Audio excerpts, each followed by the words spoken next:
গাঁজা খেয়ে মারবো শালা। अरे कहना क्या चाहते हो?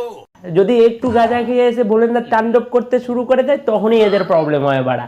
কেন তোরা যে তো এত সুন্দর সিজেছিস ভোলেনাথের বউ হবি বলে, তাহলে একটু গাঁজা খেয়ে তাণ্ডব তো করতেই পারে ভোলেনাথ, বল না রে।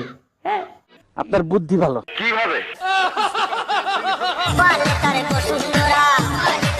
সে তুমি কপালে যাই মাকো বাড়া, তোমাদের মতন নারী যদি এই সমাজে কেউ পায় না বাড়া, তো সেই বুঝবে তার জীবনে কতই জ্বালা। प्यारी समझ गई।